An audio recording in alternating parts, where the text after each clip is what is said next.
банкрот. Говорит, ну все, мы в течение 2 дней вам перезвоним, если у нас будет какой-то для вас результат. Она перезвонит мне, говорит, все, ваши деньги на месте, идите, получайте. Но я хотя бы думал, хотя бы 2-3 тысячи мне выплатят.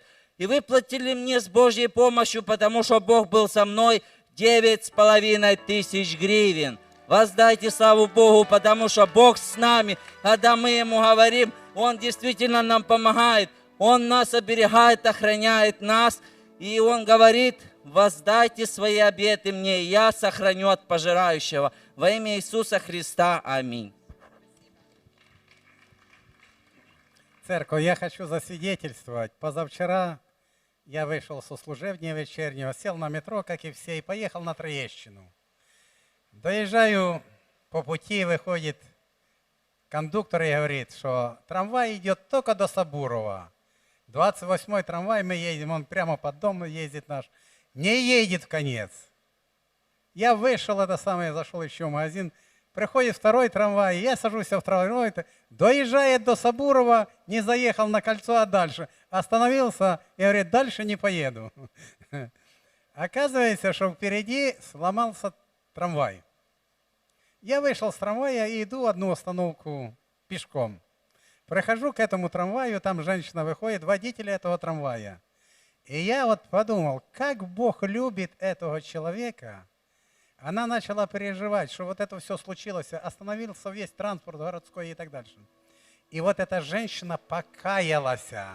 Бог допустил вот эту ситуацию, и это у меня в этом году 40-й человек. Каждого, которого я каю, я беру номера телефонов, фамилия, имя, и я записываю. И это я практикую уже десяток лет.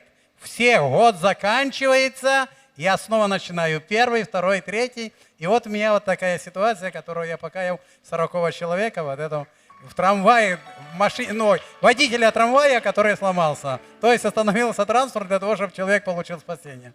Спасибо, Церковь. Спасибо большое. Церковь, давайте пригласим нашего учителя, нашего пастора, нашего апостола.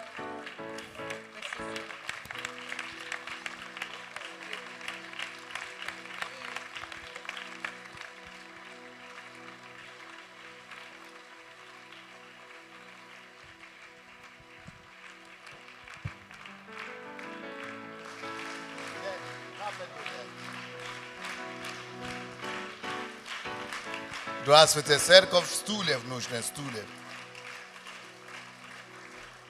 Будьте благословенны, рады вас видеть.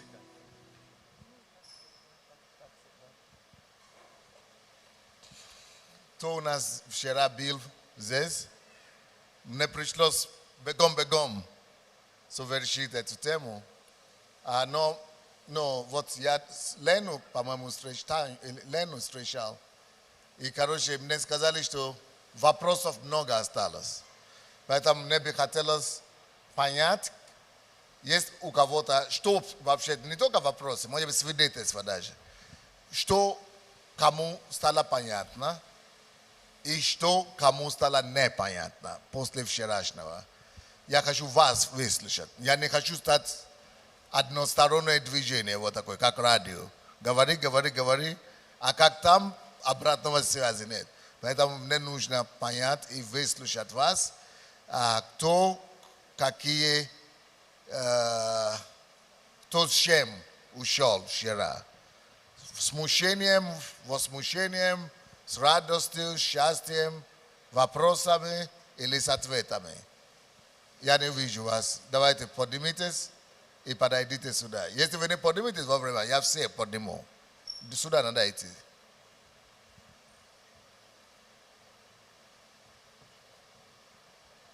Со вчерашнего вечера. Вы были вчера вечером, да? Давайте поднимитесь. Кто еще там был? Никто больше не был, да? Кому что-то стало понятно. Микрофон возьмите там где-то. Видите микрофон? Здесь я положил. Уже собрали? Вот, да, вот это. Работает? Проверьте. Раз. Да. Когда будет 7 часов, кто-то мне скажет, чтобы я английский приветствовал. Или уже, а? Уже 7, окей. Уже включили или нет? Английский это самое уже включили? Is the English something on? Can you check right now? Okay, говорят, yes. Hello everybody. We are back in Kiev, Ukraine.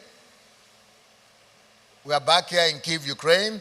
And this is another day that we're doing this fasting and prayer. And people are here just to give their opinions of whatever they heard, the teaching that was there yesterday. So people came up to give their impressions and testimonies and, whatever questions they have. And еще я слышал, что были вопросы. Поэтому если после вчерашней проповеди или какие-то пункты, которые вы бы хотели, чтобы я больше разъяснял или объяснял, тоже можно подойти и сказать, и мы объясним. So if there are some questions, or we have more questions from yesterday's teachings, I want people to ask those questions. So maybe you are watching us at home, and you might be having some questions or impressions that you would like to share. Please go ahead and write them, and we'll see if we will be able to answer your questions or not. Okay, here we go. Здравствуйте, дорогой пастор. Здравствуйте. Здравствуйте, дорогая церковь. Давайте сюда, наверное. Я не буду жаловаться, я наоборот хочу порадоваться и воздать славу Господу. Вот эти темы, которые мы проходим, и прошлогодний пост тоже был по поводу воспитания детей. Я хочу сказать, что вот вы говорили, что там наши дети самые лучшие. Да, вот я могу смело заявить, что мой ребенок действительно лучший, потому что это слава Божья, это моя слава как мамы. Дело в том, что я слушала в свое время, когда родился у меня ребенок, да, я была настроена на позитив. Я вообще по жизни настроена всегда на созидание. И даже когда были какие-то разрушения в жизни, я это не воспринимала, не опускалась вниз. Я хочу слышать Суть в том, что я была настроена, чтобы мои дети, когда они появятся, то же самое имели высокую планку, которую задала нам мама. Вот благодаря маме мы воспитаны в духе любви, уважения, почтения, трудолюбия, созидания и так далее. И вот эти все качества я старалась передавать своему сыну. У меня один сын. И когда вот я была, еще молодой мамой, я слышала голос Бога, даже еще не была верующим человеком. Но когда мне приходили эти мысли, я их воспринимала и я применяла, и оказывался очень хороший результат.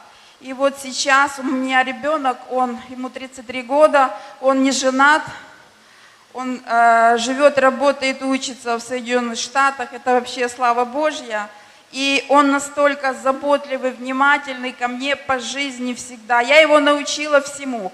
Вот что женщина умеет делать, то умеет делать и он. И когда он уезжал, я отпустила его с легким сердцем, потому что я знала, что он все умеет делать, он там не пропадет. А папа был? Папа был, косвенно. Вот как наши все украинские, русские папы. То есть вы доказали, что мама сама может по вождению Духа Святого воспитать ребенка, чтобы он стал лучше. Мы расстались с папой, когда ребенку было 3 года. И я осознала, что я теперь и мама, и папа. И я не дала спуску, чтобы у меня ребенок... Спасибо. This is a lady that has just come to give testimony about her son, that she was raising up the son by herself, and that she's just trying to testify that it's possible to raise up a successful son all by yourself. So she was divorced at the age of 3, and so she was left alone to raise the son. And she said the son grew up and became very successful. He's living in the United States now. He's treating her very well, and they have the best relationship, and he can do everything. And he's very successful in his profession, just doing very well. And that is only because she was raising him up according to the leading of God. That she will always listen to God's leading. She was a believer and train the baby intentionally. But the guy is now 33 years old and very proud of him. Здравствуйте, дорогая церковь, здравствуйте, пастор Сандей. Мне открылись глаза вчера на то, что вы говорили, для чего нужен ребенок. Я постоянно хотел ребенка. Мне 28 лет, а детей нет. И вроде кажется, неполноценным себя чувствуешь. У всех в округе есть, а у тебя нет. И ты понимаешь, что тебе хочется. Но я не понимал, зачем. Я не знал. Хочется и все. Вот ты застрели, хочется. Потому что у всех есть, а у меня нет. И я вчера слушал с открытым ртом, и я понял, для чего же, почему же мне так хотелось. Наконец-то понял, да? Да. И я понял для себя. Что вчера ты понял, что почему тебе наконец-то хотелось, да? Да. Мне хотелось, потому что у всех есть. Вчера. Вы мне открыли то, что для чего нужны дети. В конце концов, я понял, что это должна быть воля Божья. А оказывается, не все так просто, как хотелось бы нам. Потому что, когда меня родители рожали, я так понимаю, что они даже ни у кого не спрашивали. Они нас двоих родили, как будто бы так положено, как пирожки слепили, и все. Вот так вот. А ты бы хотел такое повторить? Нет. Я уже после такого не хочу. Okay, this guy is telling his own story that he's 28 years old, and for some time now he's been thinking, I'm 28 and I'm not having children. That I'm feeling like everybody is having children all around me who are even younger than me. Like maybe I should have some children because everybody is having children. Then he said, but thank God I didn't have yet, but I never asked myself the question, why? Why do I need the children? What for? So yesterday I was able to get the answer as to what for. Why do we need children? What are children for? And so, yes, that's what he's talking about, that. Because my parents gave birth to me and the second child. There are two in their family, the two kids. And I just know that my parents didn't even ask God if to give birth to us or not. They just brought us to the world for fun, for their own fun, for their own good. And but that's why we didn't have direction in life. And so I don't want to repeat it. I said, do you want to repeat the mistake of your parents? He said, no. I don't want to repeat the mistake of my parents anymore. Хотел сказать спасибо, что вы научили, как правильно обращаться с женщиной, как до родов, после родов, как правильно за ней ухаживать, что нужно говорить детям, в каком возрасте, как преподносить им эти все, Царство Божье, в каком возрасте закладывать. В общем, мудрость дали такую, что, я полночи не мог спать, но это слава Божья. Здесь приехал так благословлен. Спасибо вам большое. На позу. Да, на посту. Спасибо. Okay, he said that he got so much wisdom last night that he couldn't even sleep. So he was mentioning some of the points that I mentioned, that he could not sleep last night. He was just thinking about all of them. Здравствуйте. Добрый день. Здравствуйте, дорогая церковь. Для меня это не то, что открытие, я думаю, для вас всех многих. Мы все родом Советского Союза, да, и у нас такие стереотипы. Мы все росли с детства, да? Да, и у нас такие стереотипы, если ты не выйдешь замуж, в общем, ты много чего потеряла. Жизнь не удалась. Да, жизнь не удалась. То есть и каждая стремилась выйти замуж для того, чтобы поддержать свой статус, да, что я замужняя женщина. А потом бежишь быстрее, как можно быстрее разводишься. Да. Потому что ты, в общем, влез в эту кабалу, да, и понимаешь, что ты потом ее тянешь на себе. И вот у меня было, например, такое желание, что я хочу выйти замуж для того, чтобы у меня был законно рожденный ребенок. Okay. Вот так вот, да? Но я знаю, что не знаю, вернее, как у многих было. Но вот у меня так получилось. Но потом я сыну хотела отдать что-то лучшее, научить лучшего.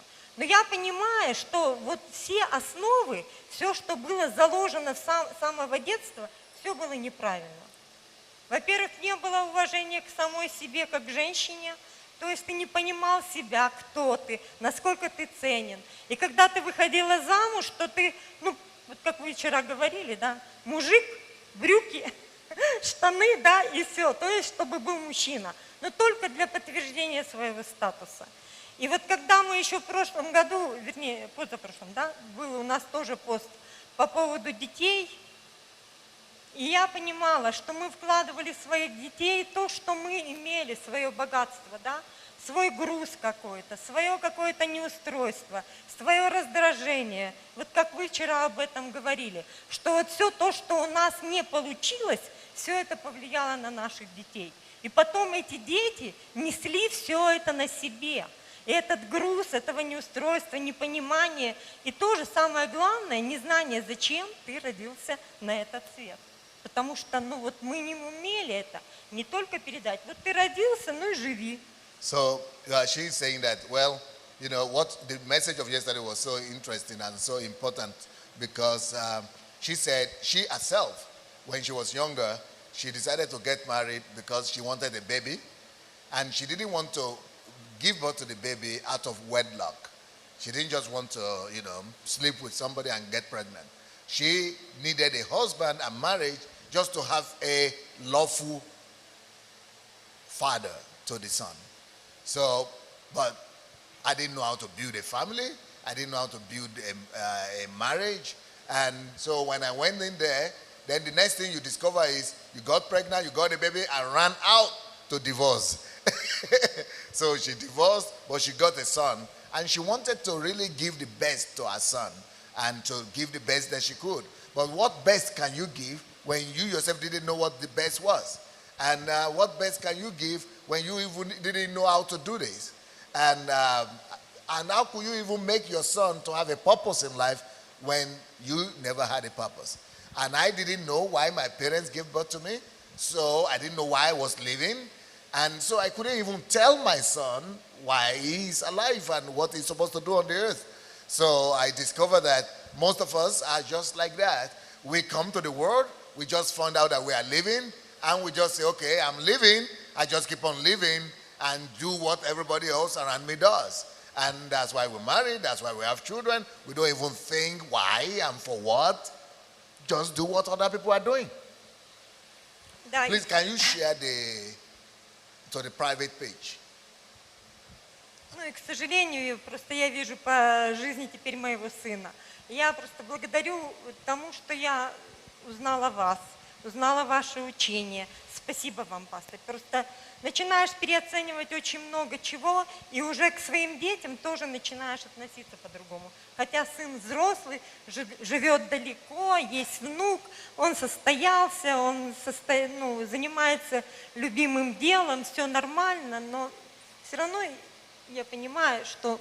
Это как я говорил, 2 дня или 3 дня назад, что даже когда мы говорим, что они успешные, что такое успешные? Женился, работает, Да. тоже, рожает детей и все, вот жизнь удалось. Но разве это все? Разве это ради того, что ради чего мы рожаем детей на свет? Или ради чего люди, мы вообще живем, просто чтобы ходить на работу, заправлять заводы, как материалы или машины, которые, как мы, пробки, да, или как мы говорим, машины, да, винтики, которые заправляют систему этого мира. Но что-то должно быть выше этого. И поэтому нужно и сначала начинать с Бога. И именно волю и намерение Бога исполнить на земле. Ну, у нас было сначала думай о родине, потом о себе и так далее, да, то есть были такие стандарты. She was just saying that, mostly we don't find out what we are here for, and we don't even consider God and God's interest in our life and our lifestyle. So my son is grown up now. Of course, he's successful. He's working. He's living in another country. He's married.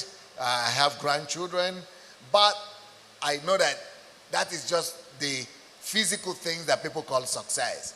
I know that's not the real purpose. There must be, coming to the world is supposed to be connected with God's purposes. And giving birth is supposed to be connected with fulfilling a certain mandate. Not just to get born into the earth and then go to school, get a degree, and then just go to work.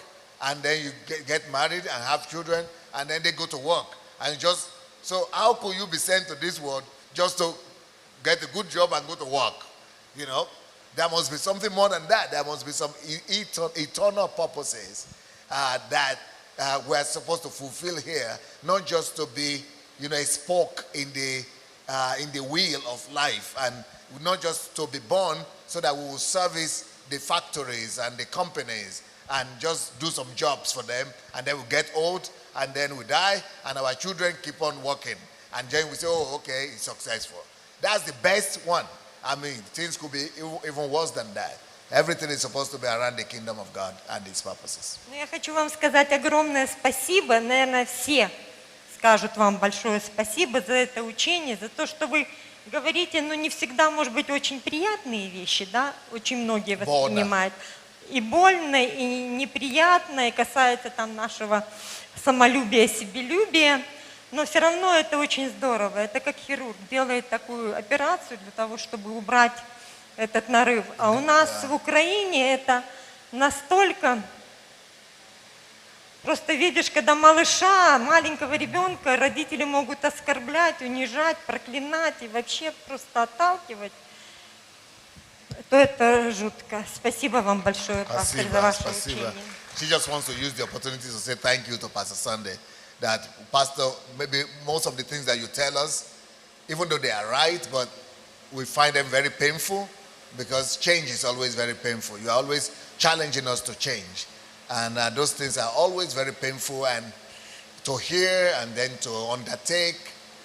We could get angry or offended, but we just want to say thank you still, because nobody tells us these things. So she's grateful. Здравствуйте, пастор, здравствуйте, дорогая церковь.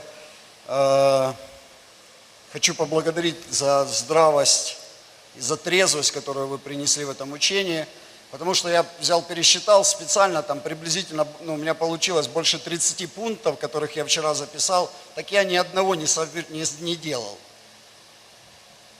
Ни до замужества, там, ни во время беременности. Не знал, да? Может быть, что-то знал, но в основном даже не знал, даже не подозревал, что в эту сторону думать надо. Не соблюдал ни одного. He is saying that yesterday I wrote more than 30 points from the message that Pastor preached, so over 30 points. And then I went back home and I was looking through all those points, and I discovered that, I am married, I have kids, growing up and grown-up kids. And I discovered that I didn't even fulfill one of all the over 30 points. I didn't do anything right. I didn't even fulfill one. There was not one single point that I did right. But for most of the other points, I just didn't even know you are supposed to think like that. I was not even aware things could be done that way. So he did everything wrong. Также читал много университета жизни, там личностный рост, служение и так далее, но за воспитание детей ни одной книги не прочитал. Все как-то думал, что оно должно как-то было само собой получиться. He said, I've read a lot of Pastor Sunday's books, but can you believe it? I never saw the need to read a book about family or raising up kids, because I thought that's just natural. I'm a father anyway. I said, well, things don't work out automatically that way. И я думаю, что меня сейчас смотрят, потому что смотрели, например, какие-то свидетельства, какие-то выступления там в Днепропетровске. Я созваниваюсь сегодня, буквально вот перед вашим выходом созвонился, и мне говорят, например, это ненормально, что там вышли сестры, свидетельствуют, что они там детей не хотят иметь, там, а я понимаю... Это эгоизм, да, такой? Что это, ненормально, мягко говоря. Мягко говоря. И я понимаю, что я благодарен Богу, что я нахожусь здесь, потому что я наоборот считаю, что это мы ненормальные. Вот там, когда даже сидим и смотрим, и даже понять не можем, что это мой подход ненормальный был к семье, к своей жене, к ее беременности, к моим детям. Все как на самотеке было, что я как-то жил в иллюзии, надеясь, что как-то оно вот само собой получится. Я же, в принципе, неплохой человек стал, слава Богу. Срастется, да? Да. И дети тоже станут хорошими автоматически. Да, думал, что автоматически. Ну, как не то, что автоматически прям, ну, какое-то там участие я принимаю, но я никогда не думал настолько детально и насколько... Но ну, видите, тема же называется так. Как взращивать предсказуемых. Это кто что хочет. Если вы хотите просто лишь билдить, которые будут просто ходить, ну, статистика, народ, ну, люди. Ну, тогда, конечно, давай, как хочешь, как попало. Если ты хочешь просто успешный, ну, хорошо, выучился, женился, ходит на работу, тоже хорошо. Но если ты хочешь лучше детей, предсказуемых детей, только для тех я и говорю. А я не говорю для тех, которые просто им устраивают, как есть. Окей. Но я говорю для тех людей, которые хотят такие результаты, примерно как у нас, с пастором Боссе, с нашими детьми. Вот это уже другое дело. So what he's saying is that he was talking to, he came from another city, one of our churches there, and he was talking to a lot of his friends that were watching this program on Facebook and live. And he discovered that many people would not agree with Pastor Sunday's teaching because they say, why should you make things so tough for people? I mean, everybody have children. Why should you have to pray? Why should you have to? And then they are mostly discouraged by the fact that some ladies were actually coming forward saying they don't have any plan to have children, that is not normal. That is like you people have lost your mind. It's making you people to lose your mind. That is not normal for a lady not to want to have children. But he is saying, you know, I have gone through it, and I'm thinking right now, comparing the way I lived to the way things are supposed to be done according to these teachings, and I must say that no, just living the way I used to live and the way everybody else is living, just follow your emotions, your instincts, get involved with a girl, get her pregnant, and thinking that things will work out well. That's actually not the way to make things happen. That's not the way to live. I have understood that, but unfortunately in our culture, a lot of people still don't understand that. They are still hoping, they just hope for the best. Well, and that's why I'm saying, instead of hoping for the best, you could actually make your life predictable. And the life of your children predictable. And actually predict the kind of results that your kids will have at the end of the day. And the kind of kids that you are going to have at the end of the day. Я воспитывался вроде как в социально нормальной семье, довольно с хорошим достатком, еще в Советском Союзе. И с 13 лет я начал уходить из дома, и там в 16 попробовал наркотики уже тяжелые. И только сейчас я начинаю понимать, например, как вы говорили, что, например, мы радуемся детям, ну, до какого-то определенного возраста. Только сейчас я начинаю понимать, сколько слез, сколько переживаний, сколько как жизни я забрал у своей мамы, которая, когда я уходил и не предупреждал даже ее о том, что я... А мама, а вы думали, ты думал, что, или вы думаете, что мама, когда он был, допустим, примерно в таком же возрасте, да, как той девушкой, или когда он только родился, или когда мама была беременна, вы думали, что об этом мама мечтала, то, что он рассказывает сейчас в 16 лет? Не мечтал. Об этом мама мечтала? Ни одна мама так не мечтает, что мой ребенок станет для меня источником моих седых волос. Ни одна мама так не думает, что так будет. Потому что нету системы. Потому что они думают, что Бог дал, Бог позаботится.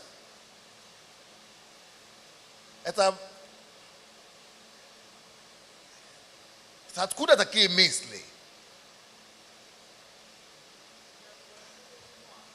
Это животное какое-то мышление, абсолютное, извините за грубое слово, но свинское мышление, свинское.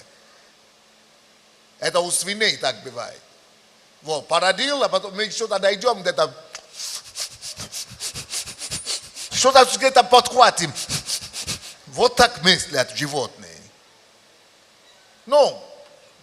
Погуляем, что-то подхватим по жизни. Так, мы же люди, в конце концов.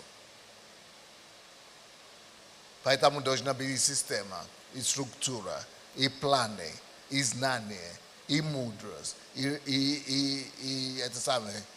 So he's saying that I grew up in a very successful family during the former Soviet Union. My parents were well-to-do. They were making a good amount of money. They were having a good status in the family. In the society. But when I was 15, everything started going off because I started smoking. I started going out with friends. I almost killed my mom because my mother was always troubled and always, it's just now that you started teaching these things that I discovered that it's true. My mom's joy stopped from when I was maybe 5 years old or something. Because from there, I only brought sorrow, pain, tragedies, and distraught to my mom. And I said, you see, and every mother in the world is thinking, I'm pregnant, my son is going to be the best. Or when the child is small, I say, oh, look at him, ooh, what a joy, ooh, hi, ooh, ooh, ooh. That when you are looking, it's like a fantasy. Things don't become good automatically. Because they are your kids, they will not become good automatically. That's why you need plans, you need systems, you need structure, you need program, you need wisdom. That's why you need to get all this knowledge so that you make their life predictable, so that they will become exactly the kind of kids that you had dreamt for them to become. But if you are just thinking, well, because God gave and, God is going to make them good, well, you have a lot of people in prison, you have a lot of killers and murderers and assassins that God didn't help. No guarantee that God is going to help your case. It's not God's part. It's not God's responsibility. It's now your responsibility to come up with a system to take care of your kids for their lives to be predictable. И когда моему старшему сыну 16 лет, и когда там из-за каких-то разногласий, мы там не сошлись в мнениях, и он не пришел домой ночевать, и жена там всю ночь... Хотя ты пастор. Да. То это не просто какой-то папа, да? А это пастор. Ну да, это как неожиданно вообще было для меня. Видите, неожиданно. Он другой ожидал, что как это все должно быть хорошо. Просто на ровном месте. Я же хороший. Я же неплохой, значит, ребенок должен быть хорошим. Ну, красавчик, ну рассказывай давай. И получается, там жена проплакала всю ночь, а я как бы только вида как не подавал, что типа я не волнуюсь. Но на самом деле ужасно волновался за него. Началось. И вот о том, что пастор говорит, что в принципе, если вас все устраивает, то можете жить как попало. Я думаю, что навряд ли, может, мы опять как пытаемся остаться в той же иллюзии, в которой мы живем. Но я понимаю для себя, что на самом деле мое безответственное такое отношение, оно причинит не только боль мне, а причинит боль моему ребенку или моим детям, которые вырастут и будут, как просто статистикой какой-то, и тоже будут проживать жизнь, вот так вот, как овощи, просто как, ходя на работу, не зная своего призвания, не зная ничего. Поэтому я благодарен тому, что я слышу это. Я знаю, что не все потеряно. Я все могу, с Богом я могу все изменить. Мне всего лишь 43. Я знаю, что все будет хорошо. Просто надо сейчас засочить рукава и, может быть, наверстать то упущенное, которое я надеялся, что оно как-то само собой разумеющееся произойдет. Поэтому очень благодарен Богу, что нахожусь здесь, на этом посту. Люблю вас, пастор. Спасибо вам большое. Потому что оно же, это же как эпидемия, она как передавалась из поколения в поколение, в поколение. И не говоря, например, уже о моих родителях, даже я, будучи уже верующим человеком, я все равно не задумывался о том, что как результат или жизнь, она как все равно предсказуемая, как чуда не будет. И все равно я верил, мы знаем, что чуда не будет, но ждем его. А оно не приходит.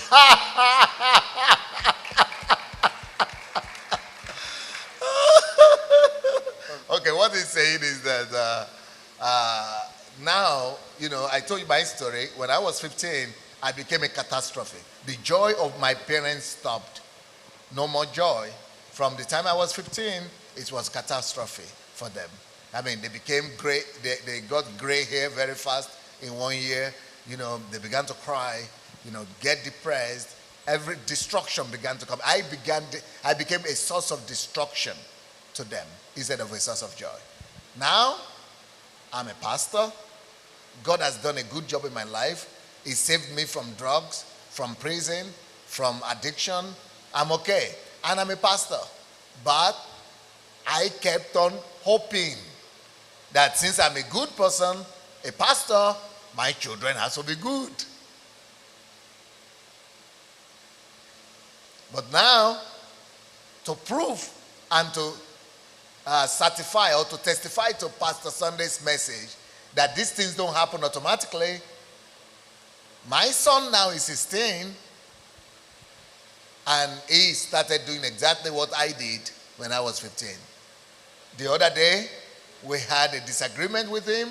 We were arguing with him and he just went out of the house in anger and never came back. He didn't come back to sleep, and my wife was so depressed, she was crying all night. And since I'm a man and a pastor, I try to be strong, but the same tragedy cycle has started in my own family. And that could go to his family. It's just like all of us are just giving birth to tragedy upon tragedy without knowing these things and these principles of raising up godly children. Now, I've been in the church, I've heard a lot of teachings on family, and I always knew, but I'm in the church, my kids are in the church, they grew up in church, everything has to be okay. But I'm finding out that it's not okay. So, something has to be done. Instead of just expecting miracle out of nothing, from nowhere, I knew that I know that teaching that you don't just expect miracles, you have to do something for it. But still, I live like that, expecting for miracles to happen. So instead of us living to expect miracles to happen, maybe it's time for us to get knowledge and begin to put things in order. And I thank you, Pastor, because I'm just 43, and I hope I will still be able to correct some things in regards to my kids. Thank you.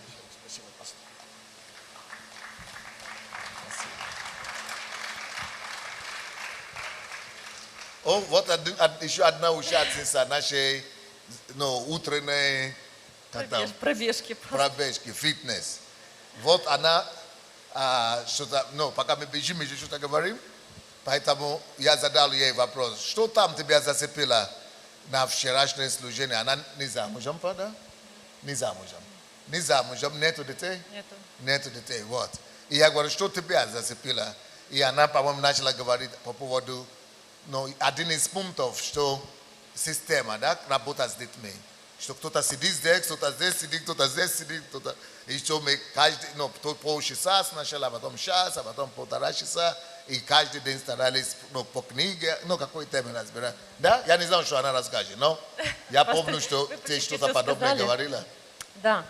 Для меня стало большим благословением быть в вашем доме и видеть ваш жизненный пример. Потому что, общаясь с детьми и с вами, это видя вас в повседневной жизни, что истина не расходится она у вас. То, что вы живете ею, это круглые сутки вы ей живете. И дети, вырастая в этой истине, они... И ты тоже у нас живешь круглые сутки. Да, спасибо вам огромное, потому что это для меня очень огромное благословение, видя ваш пример, самой меняться. И вот то, что вы сказали, как видя уже результат ваших детей, то есть как они мыслят, как они строят свою жизнь, как они...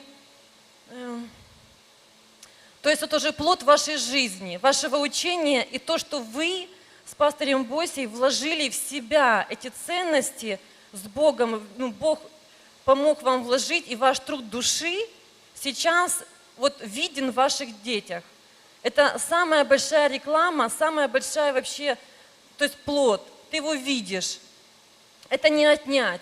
Как выражаются они, как думают, как Перлина, Зоенька, Форес, они все настолько знают свою цену, знаю свою веру в себя, потому что многие родители, они знают, но они учат, но не соответствуют этому просто. И я очень благодарю вас, что вы, когда рассказывали, что вы учили, и не просто учили, а давали детям высказываться и поправляли их мудро. Это самое большое, потому что когда дети не высказываются, они найдут источник высказывания на улицах, у друзей. А это важно, чтобы вы отметили это. Когда я работал с детьми, можно сказать, 75% времени говорят дети. Это очень Может быть, даже важно. меньше, больше. Я говорю где-то 20%, а 80% говорят дети. Поэтому это важно, чтобы вы создали атмосферу такую, чтобы то, что внутри детей, все то, что у них внутри, чтобы они с вами говорили, чтобы это выходило вам. Если они не будут иметь эту возможность дома, это делиться с вами, значит, где-то будут с этим делиться. Ну да. И что я еще отметила вчера, это для меня благословение, и что вы формируете веру в детях.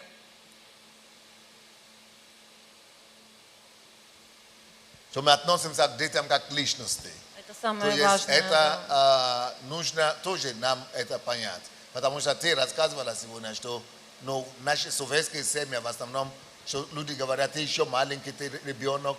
Да, не имеешь голоса, не имеешь там... Мужчина, я сказал, то есть, получается, правота родителей. А так нельзя. Вы же не хотите, чтобы к вам так относились. Так, даже если это ребенок, не надо тоже так относиться к нему. Надо донести до него. Твои аргументы должны его убедить, не твой авторитет. То есть истина должна быть выше, чем авторитета. То есть надо воспитывать их на основании истины, а не авторитет. То есть если это истина, тогда вы фактами доносите до них истины. Но если это авторитет, это значит я сказал. Или я сказал, или ты не... А если это только базировано на авторитет, я сказал, значит вы этим самым говорите ему, ты никто в этом доме. А он будет искать место, где он будет кто-то. Поэтому не надо этим способом использовать, что, я сказал. Кому я сказал? Нет, это значит, вы убиваете личность ребенка. А лучше истинами. То есть истины должны быть тот принцип, то, что они уважают, тот авторитет, за чем они идут.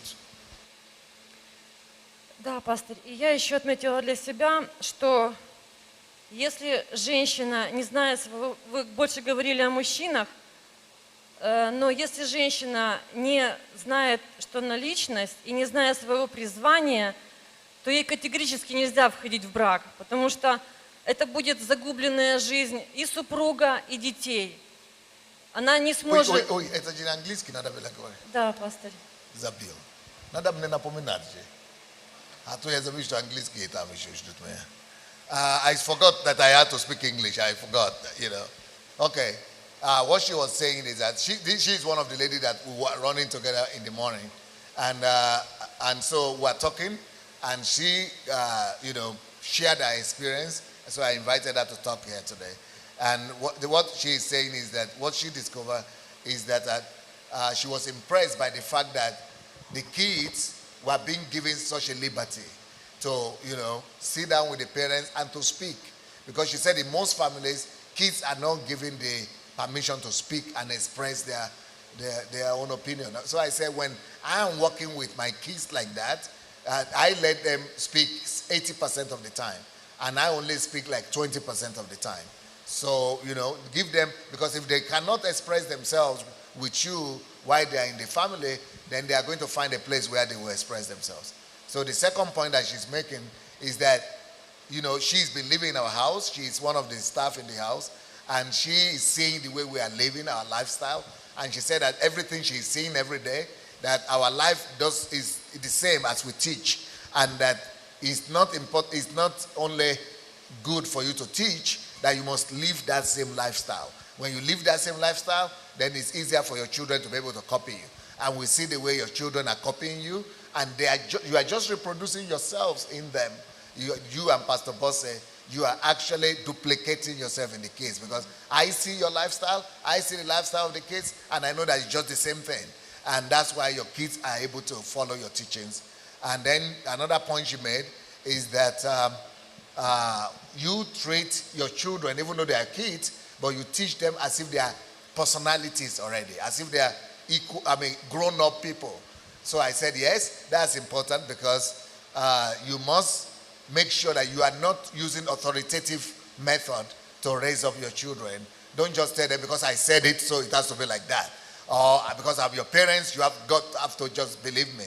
No, that's not enough. If you do that, you are trying to tell the child indirectly that you are nobody, I am the parent, I am everything, you are no one. Then the kid will have to be looking for a place where he could be somebody as well. So he will go to the street, he will go to his friends, where they will recognize him, because they did not recognize him at home. And then I was saying, it's better to always use facts and arguments to convince your children to do whatever you want them to do. Because truth must always be above authority. Don't use authoritative position that you have.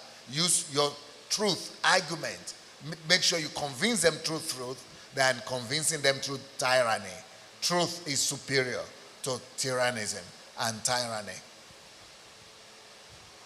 Ну, я еще за то, что начала говорить, за женщин, которые, чтобы они знали свое призвание и начали уже в нем развиваться и служить, потом только заводить семью. Потому что, как вот Алексея жена, я не знаю, как зовут вас, простите, как вы сказали, что когда женщина не знает и появляется ребенок, то она сама не знает своего призвания, и она не может объяснить ребенку, она и свое призвание не идет, а тут ребенка нужно поднимать. Это очень сложно будет в семье, очень сложно. Лучше, конечно, чтобы было заранее это все, как вот пастыря вот учат, чтобы были подготовлены, и как пастырь Бося сказала на общении, когда было, что была на тренинге, вы были, и вы услышали информацию.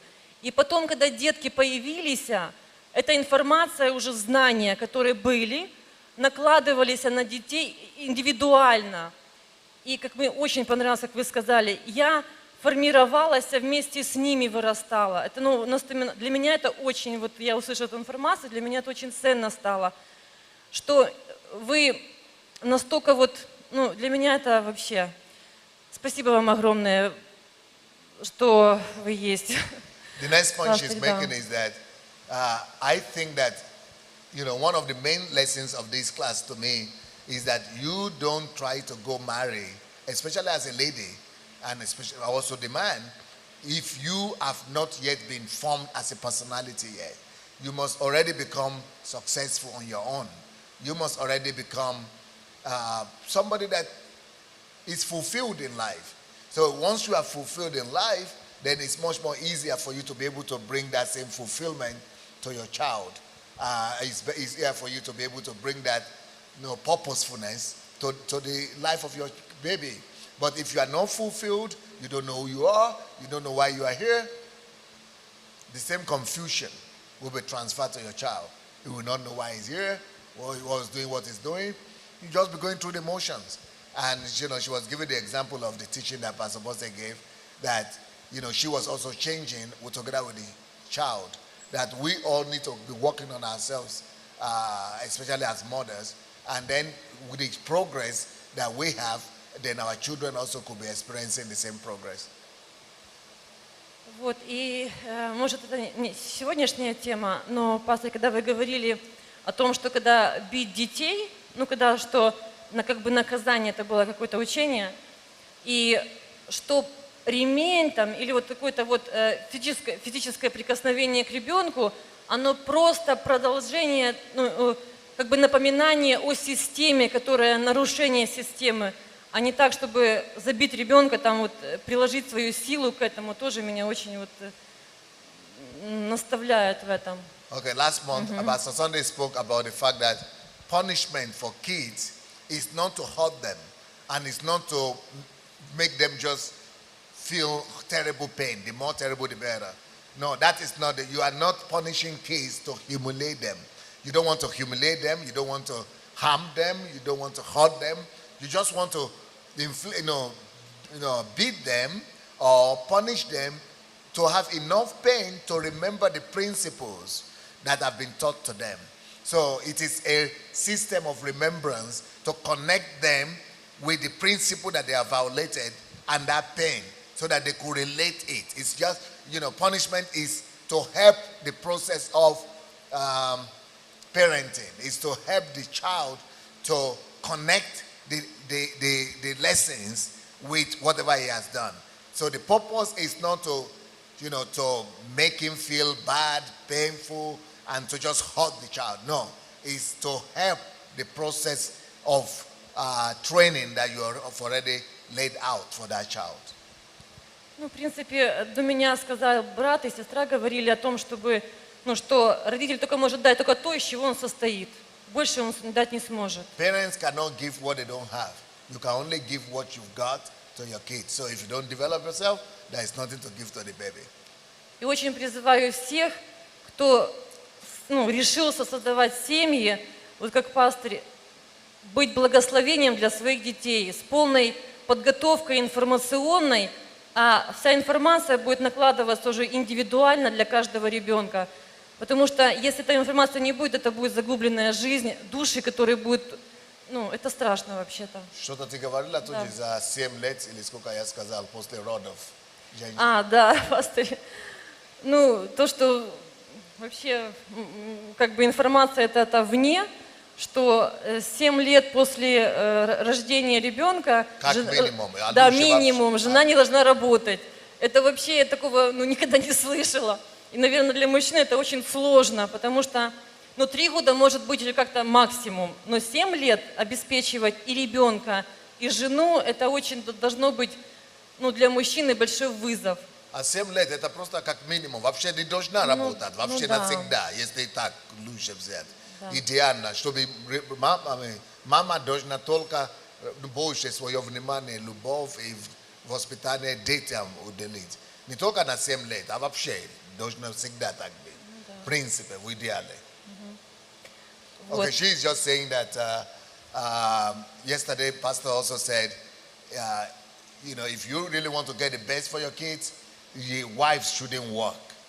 And that many men want their wives to work so that they will bring some money and they will all gather the money together and have enough money in the family.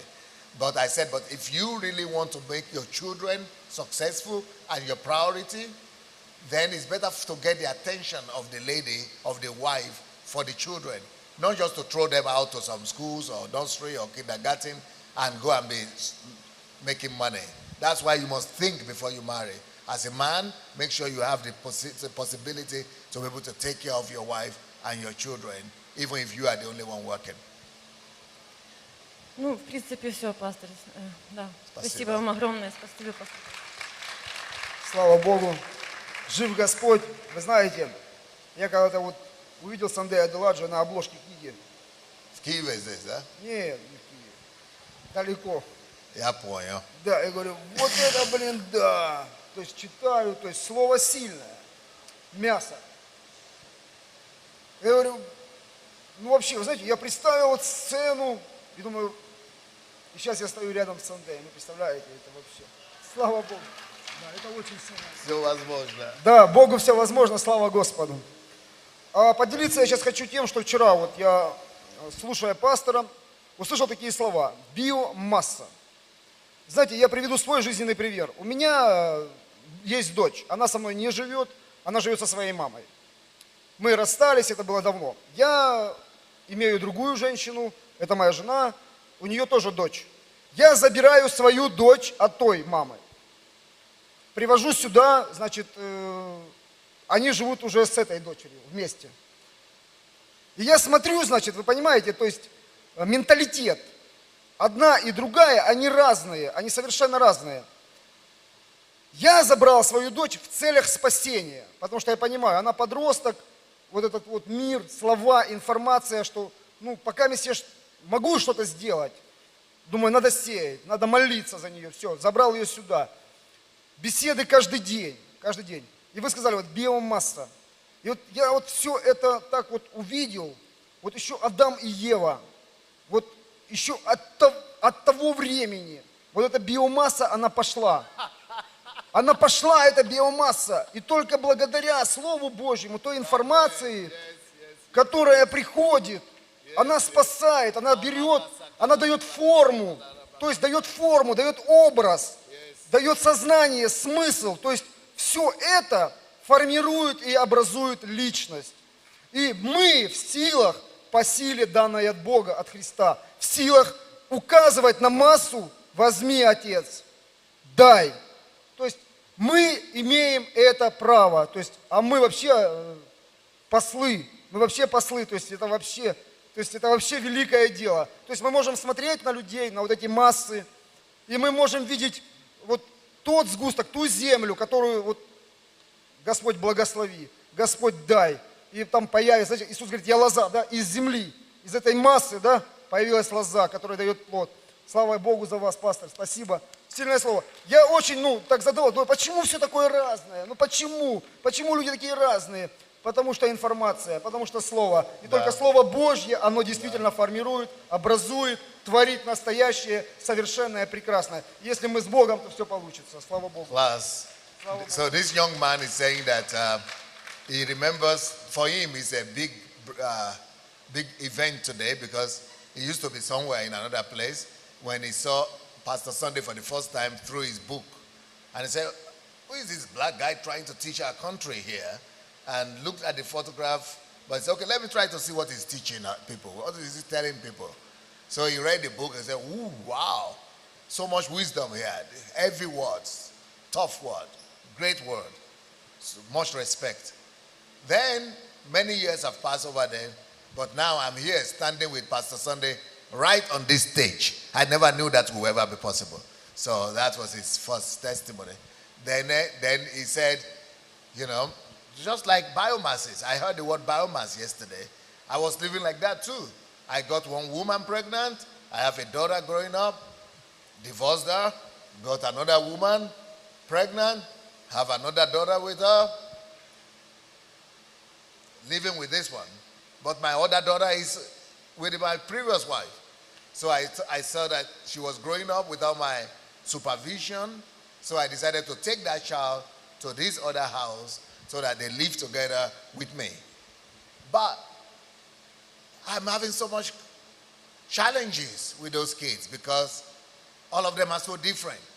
But what I got yesterday is that you form into them, put into them the value system that you want them to have. So you have to create in those kids the values. Create in them the values that you want, the correct values. But I just left them for everybody to just feed on different sources of information. That's why they're just like anyhow. But if I want them to become predictable, their life to be predictable, I must sow into them the words of God, the directions of God. Then they will become the kind of children that I want them to be. Wonderful. Say thank you. Спасибо. Здравствуйте, церковь. Елена, церковь, посольство Божье, город Хмельницкий.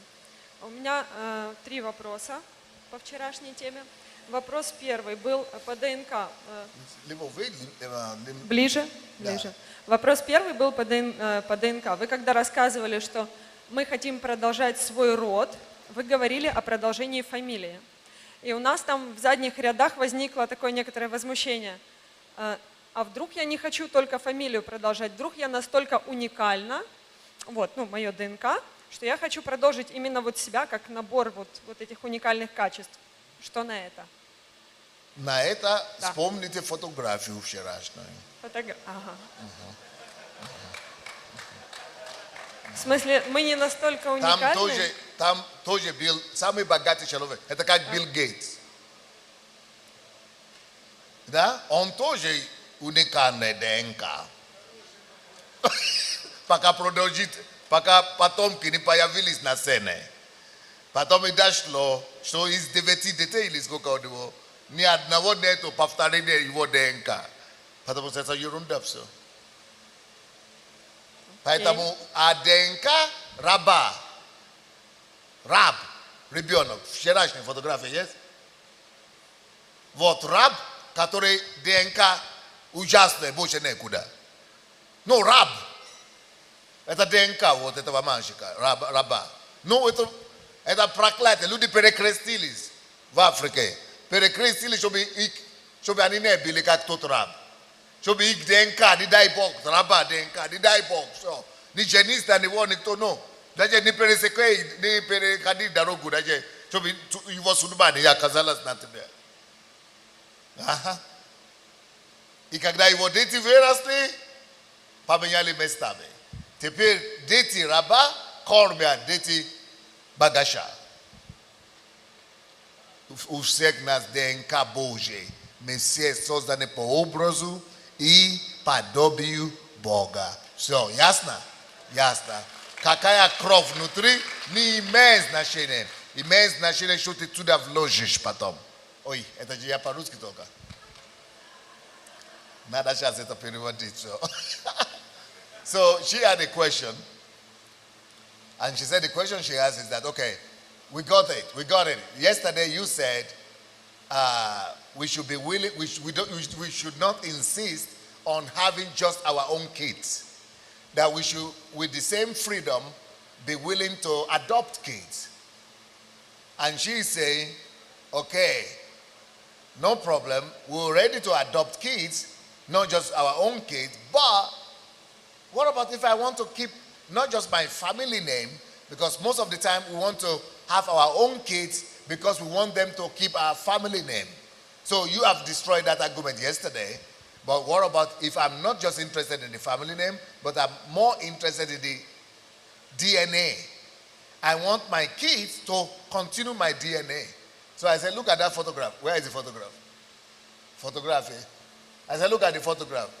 This husband and wife here, they used to be the richest people in my country. Their DNA was regarded as the best DNA that time. Everybody wanted to have their kind of DNA. Because if DNA had been what plays the role, what determines success, then their children, the children of these rich people, would have carried on with the DNA to become just like their father. But less than 40 years later, the children of the slave that everybody despised and said they would never be like him, they would never marry him, they would never, his own children are the ones who are now feeding the children of the rich guy. Or maybe not feeding, but they are supporting the children of the rich guy. Why? It's not DNA that determines who you become in life. It is the knowledge, the principles, the wisdom that you gain or you put in your children that determines who they become, not DNA. We all have the same DNA. DNA of Jesus, DNA of Christ, DNA of God. How do we get that? We got it because we were all created in the image and likeness of God. That is everybody's DNA. Следующий вопрос. Следующий вопрос по поводу, если ни я, ни муж до рождения всех, если ни я, ни муж до рождения всех детей не были готовы, вот в принципе, и на данный момент у него нет откровения по поводу семьи, по поводу того, что нужно вот настолько брать ответственность, да? Правильно ли я понимаю, что мне, как маме, тоже стоит пойти в уединение и промолиться за каждого ребенка, за будущее, за призвание? Мне эта мысль кажется страшной. Мне хочется спихнуть ее на мужа и сказать, ну, ты муж, ты иди. А я считаю, что вообще-то легче должна была бы это делать вообще матери. Потому что я, сколько живу на белом свете, вижу, что больше матери переживают за детей, чем даже мужики переживают. То есть отцы, так себе. Вплоть до того, что даже когда развод происходит, это матери не хотят покидать детей, это матери как бы переживают за детей. А мужья, он пошел к другой, и все. Забил даже, что, сколько мужья по городам, дети, там, они даже не помнят, в каком городе что. То есть, им все равно. Поэтому, если ваш муж такой, что он пока не задумался об этом, он просто нормальный мужчина и все. Он задумывается, но... Ну, думать, да. То есть он просто нормальный, как вы сказали, он еще откровения не имеет, да? Да. Ага. Он просто нормальный мужик и все. Поэтому мужчины в основном в этом плане, ну, не то, ну, как вам сказать, ну, не хочу обижать мужчин, но, как вам сказать, мужчины, короче. Чтобы мужчины стали таким, как я говорил о себе, что еще я делал, это мужчина должен быть очень осознанный мужчина. Это во-первых. Во-вторых, он должен быть очень трезвый мужчина. Очень супер ответственный мужчина. И он должен быть богобоязненный мужчина.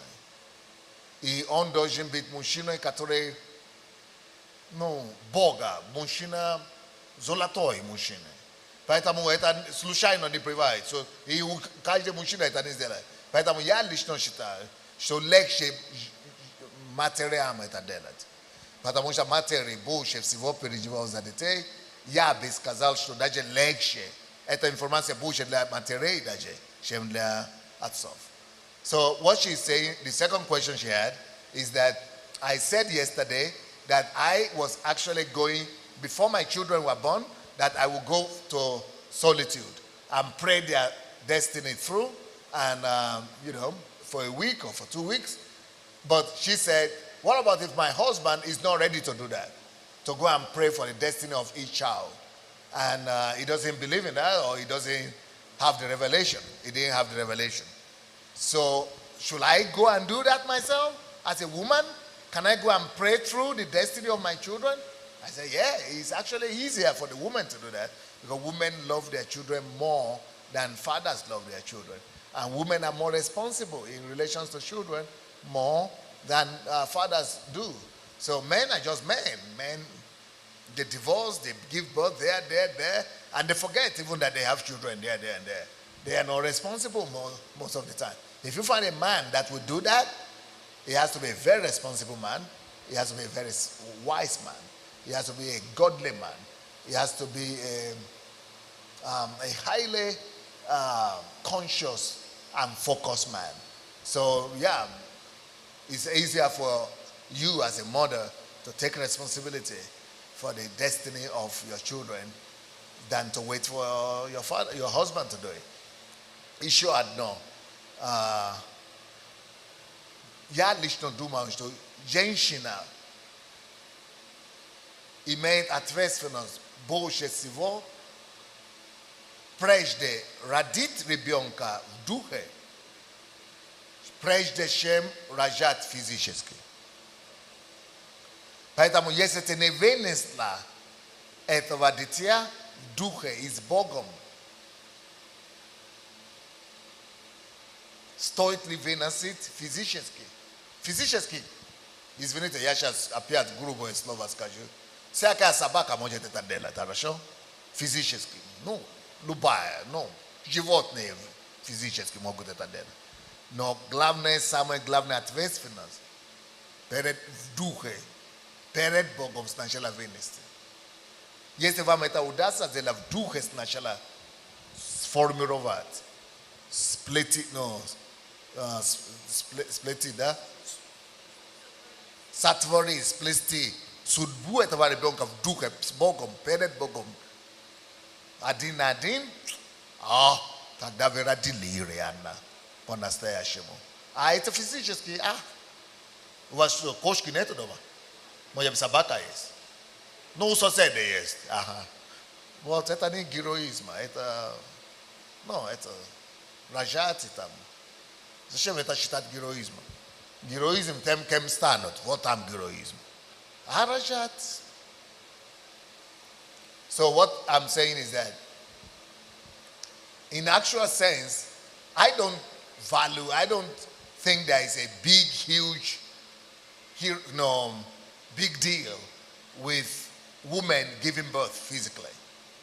Just to go and get pregnant, I said I'm going to use a rough word here, but every dog gets pregnant. Every dog, even dog can get pregnant and have children.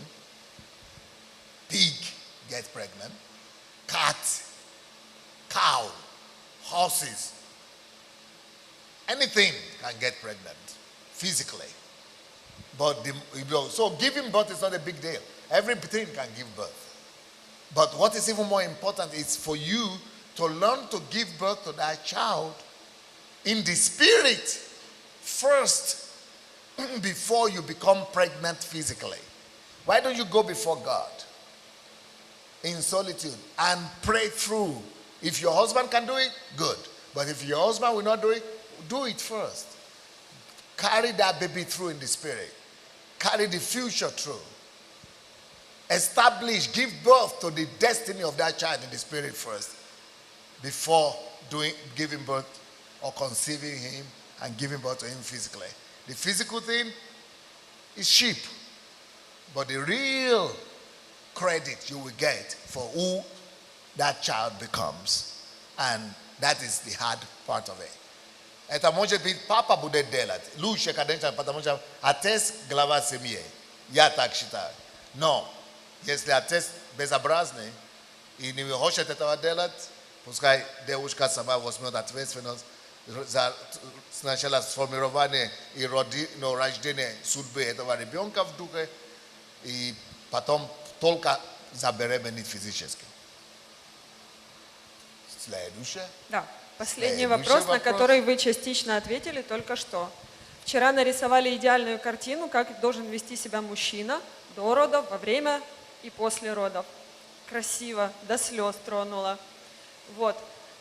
Потом я подумала, наверное, в этой картине есть еще роль женщины. Да. Какая? Роль женщины самая серьезная. То, что я рассказал вчера, это только моей стороны медали. Как мужчина, а я это преподнес так, потому что я всегда считал, что мужчина глава семьи, он за все в ответе. И как он поведет и порулит, так и семья и пойдет. Но что мужчина делает? Мужчина разрабатывает политику, формирует идеологию, формирует как бы направление развития. Вы понимаете, да? Это как бюджет. Или это как конституция. Вот то, что я дал вам вчера, это конституция. Но конституция лежит в парламенте, а вот жизнь каждый день милиция, милиционеры, президенты, вот, то есть самые ответственные работы, это делает женщины. То есть мужчина дает просто направление, ценности, и, защиту, покров, обеспечивает условия. Да? А это все должна донести до ребенка, и каждый день возить с этим ребенком именно мама. И это самая главная роль. Мама непосредственно утверждает это. Это как, парламент принимает закон, но утверждает этот закон каждый день милиция, суд и так далее. Вот это то, что мама делает. И это, самая главная роль. А до родов и во время? До родов, я поняла, выносить ребенка. Я имею в виду момента беременности, особенно после, особенно в ежедневное воспитание. Поэтому я считаю, что кто планирует стать матерью не должен, не должна работать. Может быть, это вопросы, может быть, это не молитвы. Если у вас были вопросы, лучше сюда передавать вопросы пастору Олегу, чтобы он мог прочитать эти вопросы. А если это нужно, тогда туда. Спасибо, пастор. Это все? Да, 3 вопроса. Пожалуйста. Да.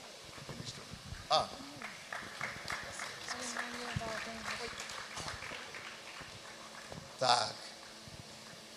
She said, yesterday you gave a whole list of things that men are supposed to do.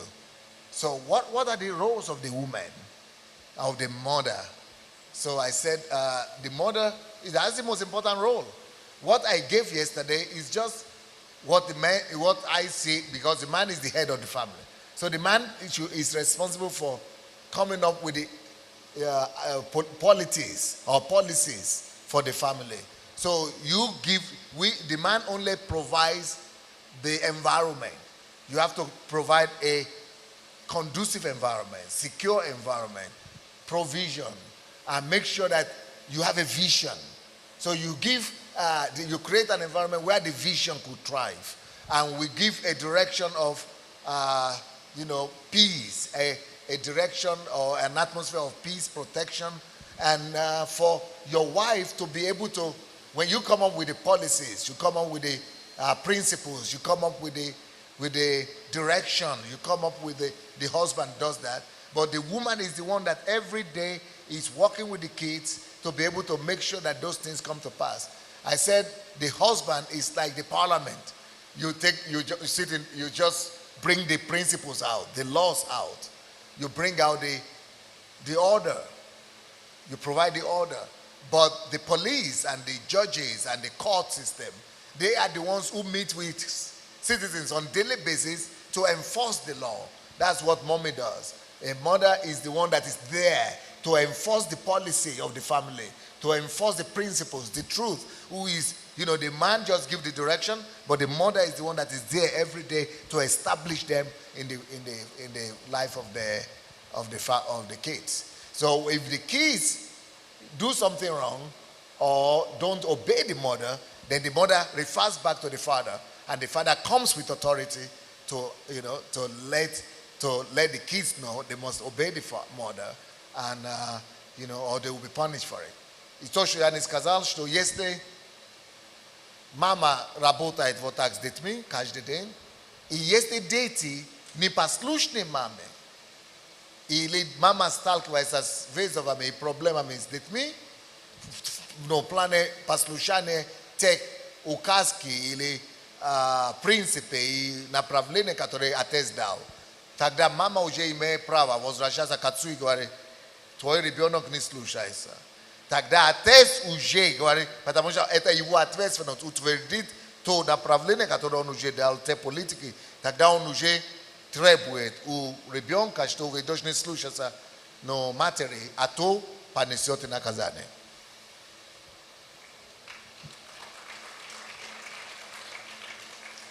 Если у кого-то какие-то вопросы, мы сегодня, я не буду проповедь читать, потому что не важно было понять, что то, что я вчера давал, что вы правильно, что нет вопросов, или что все дошло. Вопрос. Пастор, несколько лет назад вы говорили, что хотите усыновить еще детей, помимо своих. Семеро хочу усыновить. Что помешало вам это осуществить или мешает осуществить это сейчас? Я все еще об этом мечтаю, но время идет, как это ни странно, мне уже 50 лет, не верится. Но просто я уверен, что почему я хочу усыновить 7 детей, помимо 3 своих. Потому что я уверен, что мне удастся с женой, или нам удастся поставить политику такую же, систему такую же, которая воспроизведет таких же предсказуемых детей, как наши. Мне хочется побольше умножить таких результатов, как мы имеем с нашими детьми. И я хочу доказать, что не генетика сделала наших детей детьми, как они есть. А я хочу брать метисов, я хочу брать мулатов, я хочу брать африканца, я хочу брать украинца, русского, цыгана, разные вот такой национальности, да. И я хочу все, чтобы они жили у меня дома. И мы будем такими же принципами воспитывать их, как дети наши, и мои фамилии тоже, но не моя кровь, и не моя ДНК, но не мои ДНК, чтобы когда они станут, и они станут, потому что жизнь предсказуема, истина производит тот же самый результат. И когда они станут такими же, чтобы, я хочу вообще, чтобы не только такие тройки были детей нас, или людей, а чтобы было как можно больше таких. Теперь это мое желание было и есть, что мешает. Дело в том, что когда я начал об этом говорить, у моей жены уже был кризис. Это до того, как мой кризис пришел. А у нее кризис какой? Я с одной стороны говорю, что я хочу иметь 7 детей, усыновлять, а в это время я гастролирую по миру. Это ее кризис был. То я езжу по миру, и меня нету дома. И она говорит, Ага, мечтатель. Семеро хочешь, да? Сам будешь сидеть с ними. Ага. И говорю, я только чтобы ты знал, что ты меня не посадишь дома с детьми, пока ты будешь гастролировать. Так что вот почему нету. А когда я уже остановился здесь, я остановился на месте не потому что не от хорошей жизни, а от того, что King's Capital, скандал и так далее, это не совсем здоровая атмосфера, чтобы детей приводить новых. Но, то есть у нас достаточно своих дел, чтобы не надо. Надо более спокойная атмосфера, но здоровые ситуации, чтобы устанавливать детей. Вот пока. Но я еще надеюсь, еще мечтаю. Кто его знает. Спасибо. Следующий вопрос. А перевод?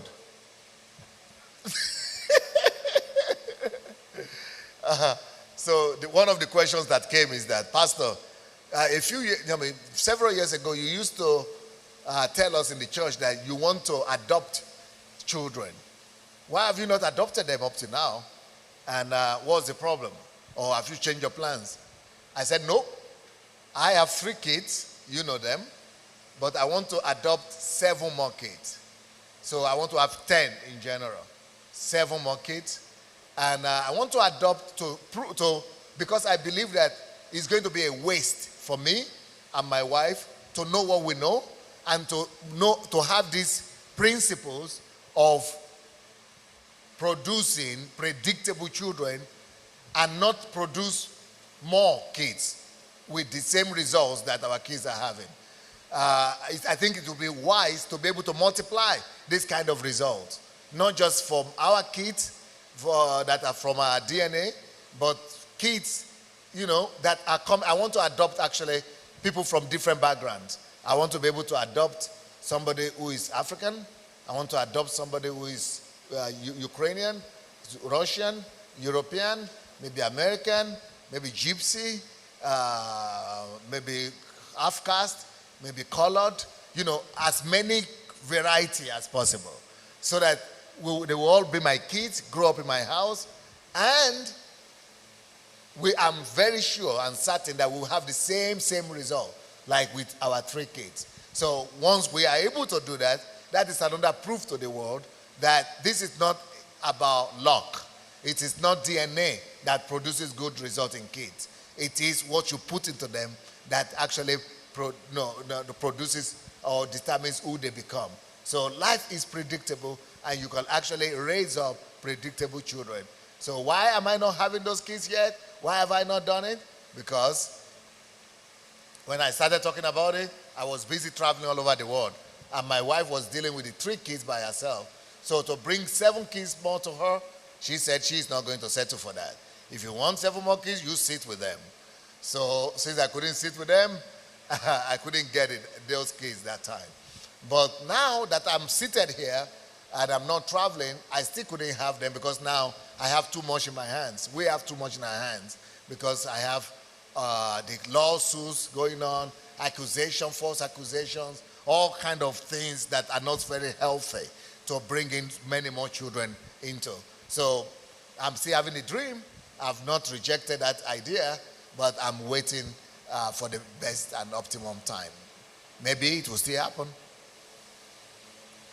Следующий вопрос. Вы учите нас, как относиться к созданию семьи и воспитанию детей, за что вам огромное спасибо. А кто вас учил? Как вы пришли к этому? Да, это, для меня это тоже сюрприз. Вот я, допустим, с кем мы бегали сегодня, вот девушки, Вадим, Юра, и они мне говорят, что это взрыв мозга. Я говорю, вот эти принципы, которые я вам дал, большинство из них у меня уже было с 27 лет. Мне сейчас 50. 25 лет тому назад у меня эти все принципы уже внутри меня были. Я сам, я, конечно, учился, не учился, а читал книги, наблюдал, я больше наблюдаю, делаю выводы. То есть, что мы имеем в жизни вообще. И то, кем нельзя быть. Но, к сожалению, то, как все есть. Как мы все живем. Давайте, я вас как пример. Как весь мир живет. Лена, как человек, который живет нормальную жизнь. Что происходит в зале? Кто пошел? Не знаю.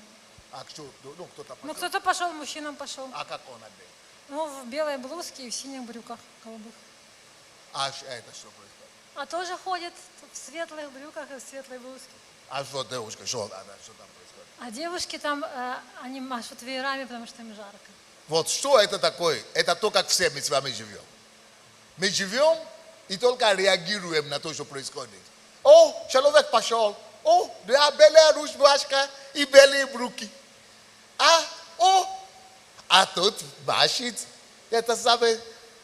То есть, как мы живем? Мы просто реагируем. Мы только наблюдаем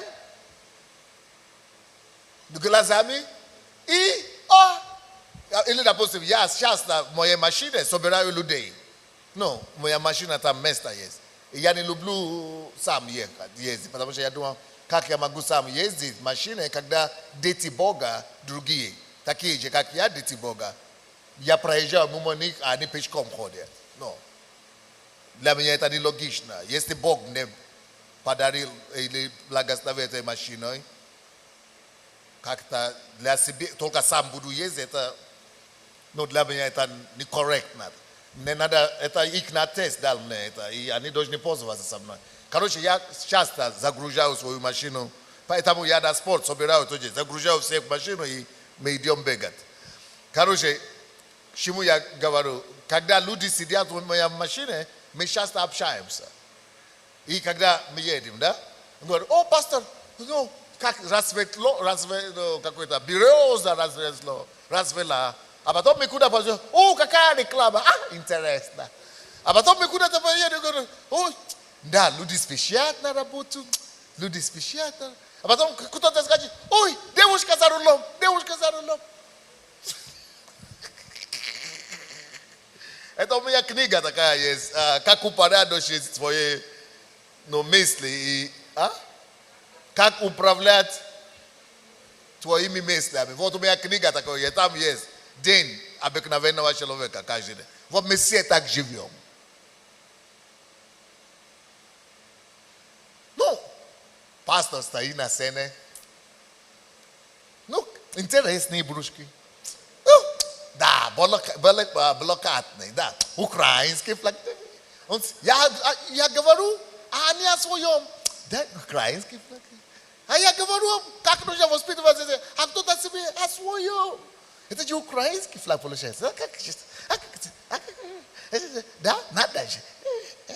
Вот это как все в основном живут, к сожалению. То это то, как весь мир живет, но это то, как нельзя жить.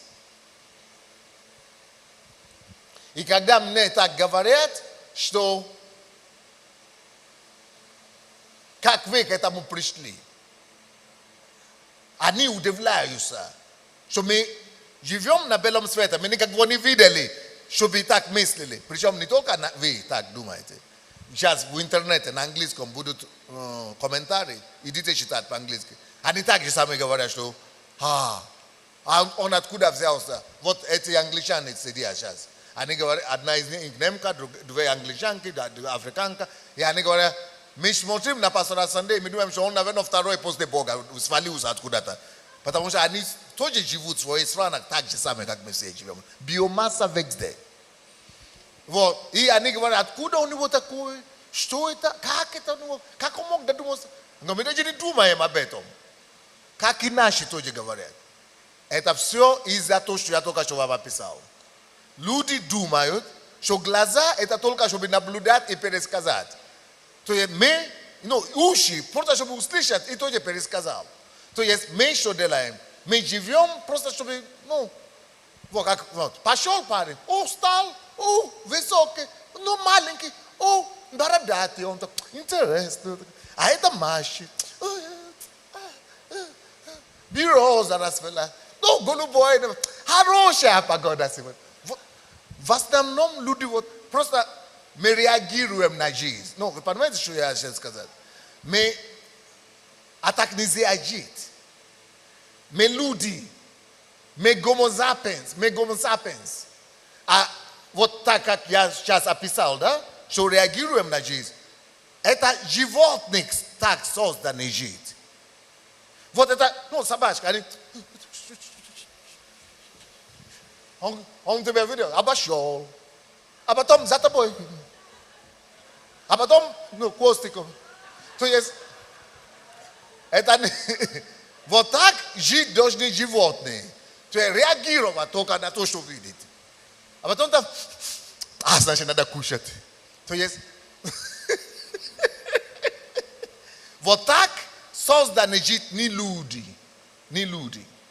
Так созданы жить, ну, животные. Мы тоже считаемся животные.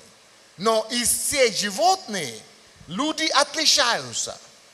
Вот все животные так живут. Наблюдают и пересказывают. Наблюдают и пересказывают. Или повторяют. Наблюдаю и повторяю. Наблюдаю и повторяю. А что человека отличает от животных, это способно делать то, что называется умозаключение. Запомните это слово. Умозаключение. Глаза тебе даны, не чтобы наблюдать и повторять. Уши тебе даны, не чтобы слышать и повторять. Все это тебе даны, чтобы делать умозаключение. Умозаключение. Почему умозаключение важно? Потому что мы гомо сапиенс. Это значит человек разумный. И это отличает нас от животных. Животные не имеют способность делать умозаключение. Они не умеют. Давайте. Она начала аплодировать. Поэтому я говорю, давайте, можно аплодировать. Поэтому, чем мне повезло. Когда я был в университете, я, не хвалю себя, но я хорошо учился. Я постоянно спорил с этими коммунистами. Потому что я уже был верующим, когда я приехал. Они меня вешали постоянно на уши, лапшу разные. Типа Бога нет, там коммунизм, там сталинизм какой-то, ленинизм, философия, ленинская, марксистская теория, ленинская, марксистская философия, атеизм, разные, история КПСС. Короче, всякие у них там чушь было собачье много. Короче, и я постоянно, я же знал лучшего, я знал, что Бог есть и все. И я постоянно должен думать. Когда они приходят на занятия, и меня начинают мозг так чистить. И я начинаю говорить, нет, я не буду как все. Я говорю, хорошо, давайте, я сейчас послушаю аргумент. И я постоянно думаю контрмеры. Я постоянно анализирую, что они говорят. И я начинаю постоянно искать ответы, как противостоять, как разбивать их аргументы в дрезбле. И благодаря этому я обнаружил, что когда я уже расту по жизни, я уже привык к тому, что все надо воспринимать с аналитикой. И надо постоянно анализировать все. Постоянно анализировать и делать умозаключение. И поэтому я стал так больше учиться для себя. Не просто, допустим, видишь, что она где-то желтый вверх и бордовый низ. А я делал какие-то умозаключения. Чем я могу, если кто из вас не слышал, я делал школу ассоциативное мышление. Стратегическое мышление. Идите слушать эти школы. Они вам помогут. То я делаю умозаключение. И благодаря тому, что я делаю умозаключение, допустим, я вижу кого-то, у кого не удалось семья, да? Развелся кто-то. И я не просто говорю, развелся, жалко. А я еще задавал вопросы, что привело к этому разводу. И я с этого делаю учение. Если кто-то за мной наблюдает, все мои книги рождаются только потому, что я наблюдаю и делаю умозаключение. Вот, кто-то свидетельствует здесь. Я не просто говорю, допустим, вчера, я делаю это самое, я говорю, кому-то я уже говорю, Галя, я говорю, надо написать книгу об этом. Как воспитывать предсказуемые детей. Все. То есть я не только события, было в Летний Пост, или Ну, нет. Я превращаю это умозаключение. Как можно принести с этой пользы? Как с этого можно делать продукты? Как можно благословить больше людей с этого? Как можно это, ну, короче, вы понимаете, да? Постоянно делать умозаключение. И благодаря этому, я читал книгу, допустим, я не могу понять, если человек прочитал мои книги хотя бы 10, чтобы он не стал творцом истории, мне непонятно. Потому что для меня, если я считаю, значит все. Я это буду таким, или буду делать. То есть для меня важно больше применение, ну, умозаключение и продукт, какой я ведам, чем просто считать. Мне не интересно считать, если я не буду ведать какой-то продукт. Ну, я не знаю, понимаете или нет? То есть надо перестать жить как человек, который реагирует на жизнь.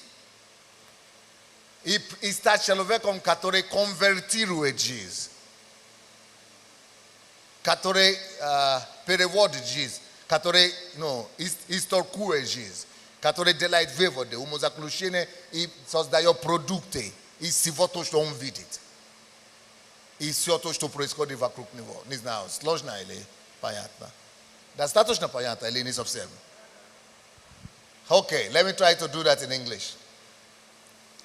So, поэтому никто меня не учил, у меня никогда не было отца. Это не только по вопросам семьи, вообще по жизни так.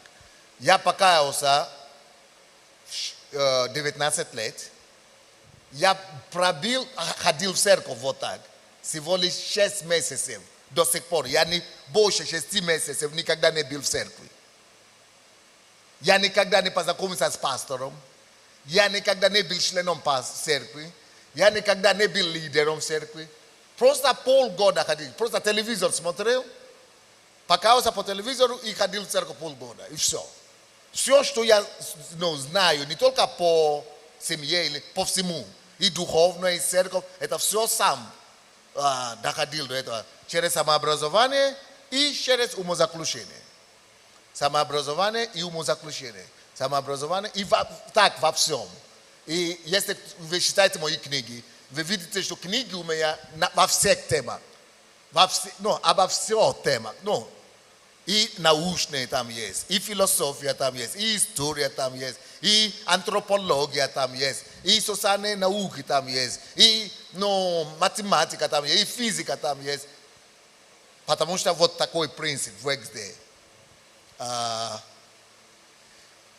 То есть, вот точно как вот люди удивляются, что я знаю такие вещи. Также я сам удивляюсь, что хочу, как это вы не знаете, я в шоке. Вот такой же шок у меня, как это, получается, вы только живете, для меня это не могу понять, что люди только живут.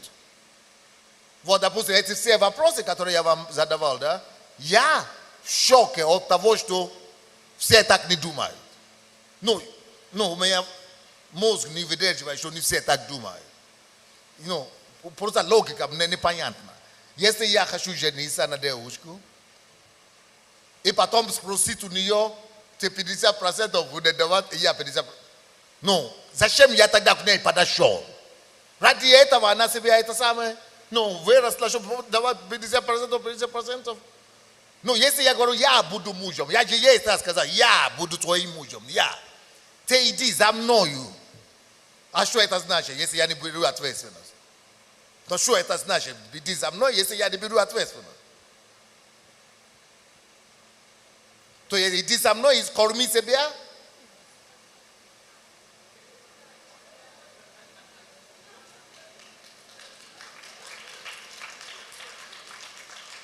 Иди за мной и себя будешь обеспечивать. Еще и смея. Это уже нет, это уже, конечно. Об этом никто не говорит. То есть мне непонятно. Или, допустим, сегодня утром мы говорили с Вадимом. Я говорю, вот, допустим, они тоже задали вопрос, как вы к этому пришли? Я говорю, Вадим, ты мне просто даешь пощечину. Вы как к этому пришли? Я говорю, это же меня удивляет, как ты к этому не пришел. Ему это не весело. Я просто сказал ему, вот, я как пришел, ну, я послушный, я говорю, я пришел так. Я знаю, что я женюсь, и если я буду жить с этой женой, буду дети, это, я наблюдаю, я вижу везде дети появляются. Значит, дети, это же, элементарно. Если дети появляются в результате свадьбы, надо же планировать, как они появятся, с кем они будут, какая судьба их ждет, зачем их привести сюда. Я не знаю, как кто-то может об этом не думать. Вот я это не понимаю. Это просто естественно. Я буду с женой жить, дети будут появляться, значит, надо готовиться к тому, к их появлению. Это нормальная логика. Даже героизма здесь вообще нет никакого. Как это вы говорите? О чем вы? Чем вы удивляетесь-то? Это значит, дом должен быть, квартира может быть, машина должна быть, дома хозяйка, как это, прислуга должна быть, или помощница должна быть. А если я на нее женился, и я ее люблю, я должен ей обеспечивать все комфорты. Что не готов, когда я женился на нее, я ей не сказал, ты будешь в кухне сидеть и готовить для меня. Мы же так не договаривали. Я ей не сказал, будь моей женой, ты будешь в кухне сидеть. Это же не ее профессия, это не туда не входит в описание. Это самое. Поэтому я говорю, ты будешь моей женой. Я тебя люблю, ты будешь моей женой, значит, что кухни будешь готовить или не готовить, это по твоему усмотрению. Но это не есть твое обязательство. Он захочет, пожалуйста, не захочет, я найду человека, кто будет готовить, но твое место не в кухне. И твое место не тоже в стирке. Ты жена, я тебя люблю, я женился на тебя, чтобы тебе дать лучшую жизнь, не чтобы ты стал, стирать или, убирать. Это называется по-другому, это называется, прислугой, или, как это еще называется, домработница. Вот это другое определение, надо нанять это отдельно. А жена же это жена. Это у меня логика так думает. Я не знаю, как мужчины бывают. Когда вы планируете жениться, вы же не думаете о кухне или о стирке. Я так не думал. Я думал только о ней. О любви, о чувствах, о партнерстве, о дружбе. Но не о кухне. Я же до нее раньше кушал. До того, как я на нее женился. И стирал, и гладил. Почему она должна все это взять на себе? Я что стал? Женился и стал инвалидом или что ли? Сейчас, минутку.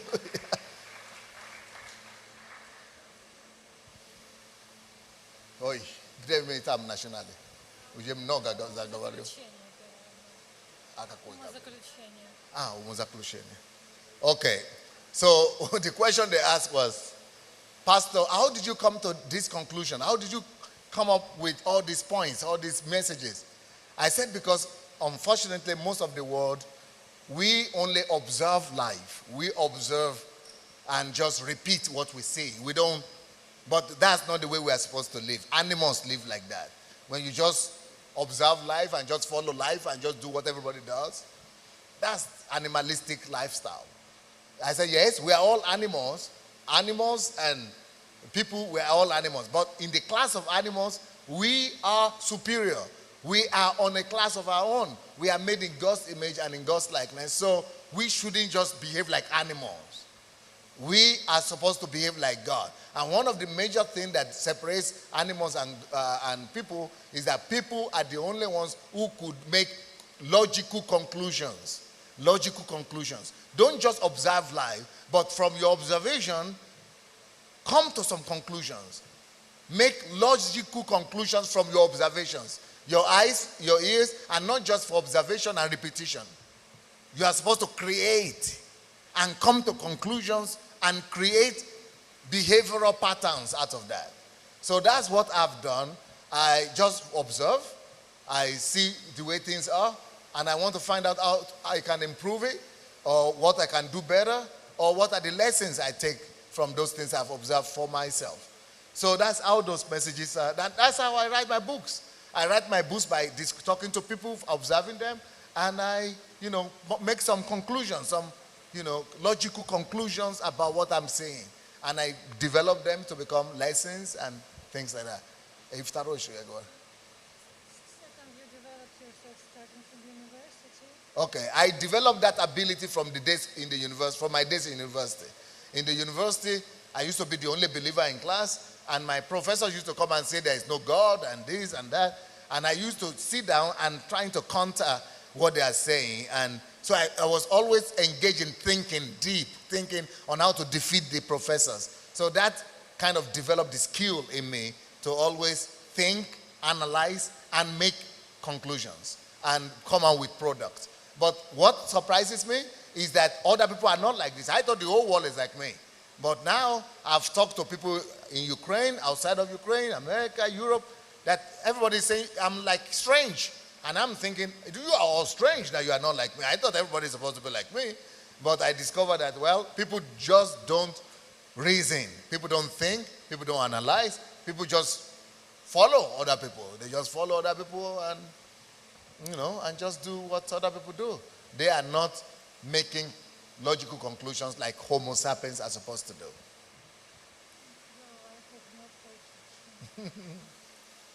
And I said that for me, it's easy to make such conclusions. If I know that people, husband and wife, marry, and they, normally what I've seen, it's very easy to see that when people marry, the children come after that. So since I see that, I have to think. So if I marry two, children will come. So where would they come to? What kind of home? So I must get a home ready. How will I transport them? So I must get a car. If children come, do I have enough money to support them? So I must make money before I marry. So if children come, which kind of citizens or people do I want them to be? I want them to be successful. I want them to be smart. I want them to be strong. So I must develop ways to make them become like this. So I think, why is it that not everybody thinks like that? Everybody is supposed to think like that. That's what I think. Because it's so easy, so obvious. I'm not a hero. There's nothing special in what I'm doing. Just observe and make conclusions and make logical conclusions. And the same thing when I wanted to marry, I never told my wife, okay, marry me because you have to cook for me. Or marry me because you have to cook for me, or because you have to clean my clothes. I told her different things. I love you. You are going to take care of you. And so to now change that after marriage and make her just to be sitting in the kitchen cooking for me or cleaning my clothes, it's not fair. It means I've deceived her. It means I've let her down. So I must make sure that I'm prepared enough to be able to get somebody to do all that or help her do that, or I do that myself, rather than making her to just be a cook or a cleaner in the house. No, that's not the bargain. The bargain was that she's going to be someone I love, someone I care for, someone who is my partner, my friend. That is what it's about. Not about cleaning or cooking. And also, some people marry and then they say, give 50% of your income. And I didn't bargain that with her, that when you marry, you go and work and give me 50% and I'll give you. That is irresponsible. Because if I say, I love you, you follow me, be my wife, it means I should have thought, do I have the money to take care of her? Can I really take care of her? Can she become my wife? Can I support her? Then I say, come and follow me. But to now come back and say 50% for you, 50% for me, that's not the bargain. I am the husband. You follow me. It's like saying you marry her and then you say, okay, you marry me, I will have you, but you will feed yourself. You will take care of yourself. So why did she go to marry me? Doesn't make sense. So I said these things are just easy, just by making logical conclusions and observation. So nothing special.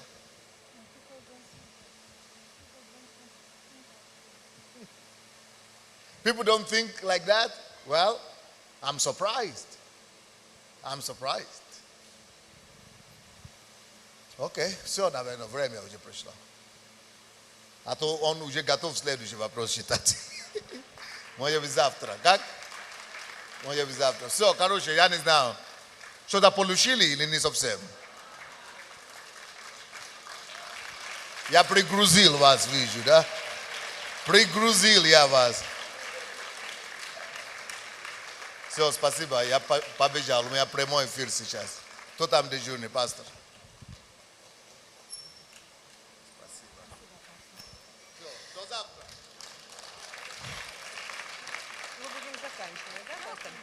Дорогая церковь, давайте встанем, помолимся сейчас за нужды. Будьте добры, пожалуйста. Слава Богу. Давайте помолимся сейчас за нашего пастора, за его семью. Пусть Бог благословляет это потрясающее служение. Вообще, чтобы из биомассы как можно больше плодилось личностей, да? Вот.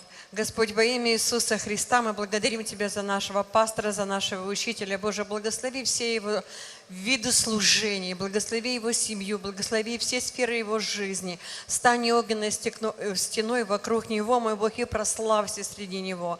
И пусть через него, мой Бог, Твоя слава, она будет сиять и распространяться не только в Украине, но по всему миру, чтобы воистину этот мир стал краше, чтобы воистину этот мир был свидетелем Божьей славы, чтобы воистину он исполнил то, для чего Ты его призвал, не только на Украину, но и дал ему жизнь, мой Бог, здесь на земле. Мы отдаем его в свои руки, мы отдаем в его руки его семью, его детей, его жену, мой Бог, и прославляйся во всех сферах их жизни. Пусть вся слава и Твоя благодать пребудет на них до последнего их вздоха здесь, на этой земле. Во имя Иисуса Христа. Аминь. И давайте помолимся. Что? Мы сейчас помолимся за церковь, пастор, и за нас, за всех, конечно, тоже будем сейчас молиться. Давайте помолимся сейчас вот за эти нужды. Это тоже нужды, да? Давайте прострем наши руки сюда, да. Господь, в момент, когда мы писали все эти молитвы, Он уже их читал, да, и Он знал их раньше, потому что они были в нашем сердце. Просто мы поблагодарим Бога, что Он решает каждую нашу нужду. Господь, во имя Иисуса Христа, мы приносим к Твоему престолу милости и благодати все эти нужды, и благодарим Тебя, что Ты знаешь их и решаешь каждую нужду по богатству славы Твоей, Господь. Пускай уйдут все недуги, о которых просили здесь, ибо Ты... Ранами Твоими мы исцелены, Господь. Пускай решатся семейные проблемы, о которых здесь просили, мой Бог. Пускай пройдет восстановление там, где было поражение, мой Бог, во имя Иисуса Христа. Все, что здесь просили, я знаю, что Ты даст больше, чем мы просили, потому что у Тебя, Господь, есть ответы для каждого, и любой минус Ты превращаешь в плюс. И мы благодарим Тебя за ответ, который Ты даешь сегодня, во имя Иисуса Христа. И все сказали «Аминь». Отец Небесный, мы благодарим Тебя за это потрясающее время общения с Тобой, с друг другом, за этот пост и молитву. Я прошу Твоей особенной благодати.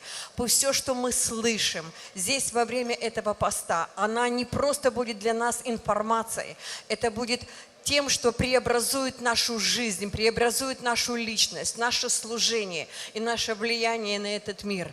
И в молитве согласия, в молитве единства друг за друга мы сейчас ходатайствуем друг о друге. Мой Бог, я не знаю, у кого какие нужды, у кого какие проблемы, у кого какие вопросы, но я знаю, что об этом знаешь Ты. Мой Бог, и Ты сейчас знаешь все наши помыслы, Ты знаешь все наши желания, тайные, явные. Ты знаешь, Господь, все, о чем мы сегодня Тебя просим. Мой Бог, яви себя каждому из нас. Пусть Твоя милость, пусть Твоя благодать пребудет с нами. И пусть все, что Ты задумал сегодня сотворить с нами, оно произойдет. Мы просим Твоего особенного вмешательства в эти дни уходящего уже поста в нашу жизнь, в наше служение, чтобы мы не оставались такими, какими мы были, чтобы мы стали, Господь, сегодня еще ближе, отражающим образ Твой этому миру, чтобы мы преобразовывались к Тебе с каждой минутой этого поста, чтобы никто не уехал отсюда таким, каким он пришел сюда. Мой Бог, яви свою благодать на наши семьи, на наших родных и близких, на наше служение. И пусть Твоя слава явится и в нашем теле, пусть наше здоровье, оно также будет ярким отражением Божьей славы. И наша финансовая жизнь, она прославит Тебя. Бог, мы подаем себя в Твои руки. Мы отдаем, Господь, всех наших родных и близких в Твои руки. И просим Тебя, царствуй во всех сферах жизни нашей и во всех наших служениях. Во имя Иисуса Христа. Благодать Господа нашего Иисуса Христа и любовь Бога Отца и общение Святого Духа пребудет с нами и нашими семьями. Аминь. Будьте благословенны, дорогая церковь. Ждем вас завтра. На последний день фактически уже поста. Благословенное время, потому что Бог последнее приготовил самое вкусное. Бог, пусть